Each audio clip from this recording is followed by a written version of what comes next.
Talking to Cornelius. Conversation 7. A few conversations ago, we looked at accounts of prisoners who celebrated receiving the sentence of transportation.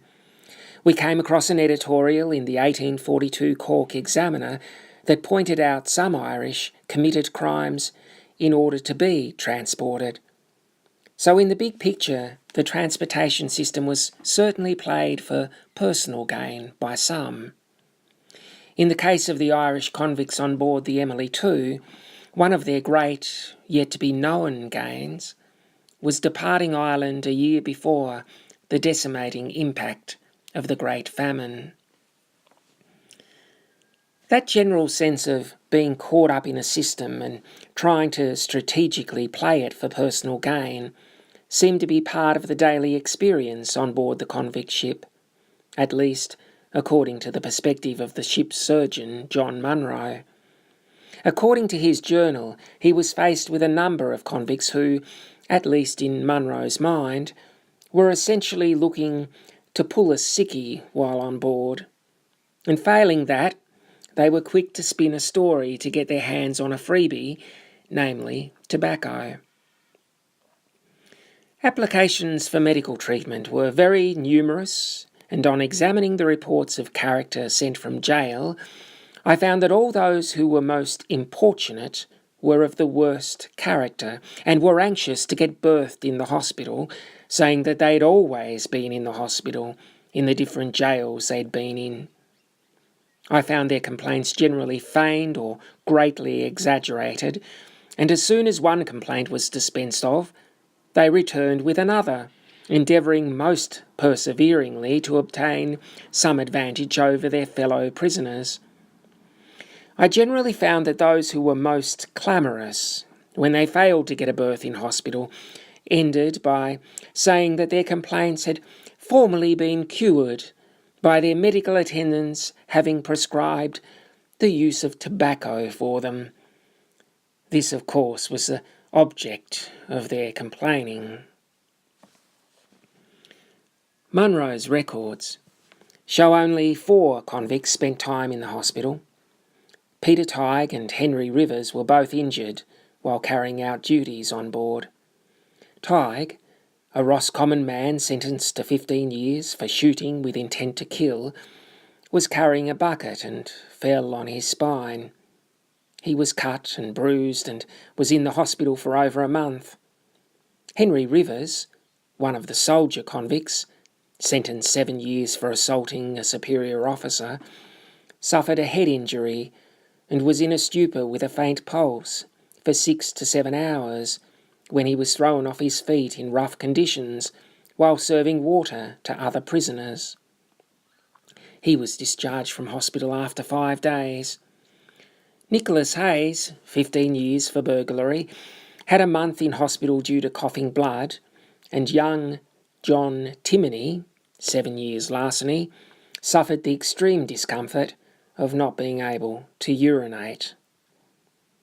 Apart from these particular cases, Munro had to deal with a number of men suffering constipation early in the voyage, and others suffering from diarrhoea in reaction to drinking lemon juice. Overall, the food on the Emily II seemed to be a step up from the bread and milk of the Smithfield convict depot. Boiled potato was occasionally on the menu. It was served mixed with a little of the fat from the beef in the coppers, and it was a dish which the convicts were said to have relished very much. The convicts were also given 1 gill, or about a teacup, of wine 3 or 4 times a week. Munro had the additional task of monitoring and managing behavioural issues on board. His overall view of the convicts was quite positive. The prisoners generally behaved very well and were contented, very grateful for any little kindness or attention shown to their wants. But there were some who were, in Munro's words, ill-disposed. Munro singled out one man in particular for comment, the 25-year-old Catholic soldier convict, John Flannery, sentenced 7 years for mutinous conduct and insubordination. He was constantly making frivolous complaints and on endeavouring to excite discontent among the prisoners. He was a person who had had great influence over the other prisoners while in jail, and had encouraged them in some absurd ideas as to capturing the ship. I was particularly cautioned by the authorities at Dublin concerning this prisoner. I found him to be, as represented, a most dangerous and troublesome character. He offered much obstruction to the boatswain and his mates, and encouraged others to do the same, and when they complained of him, he threatened to murder them.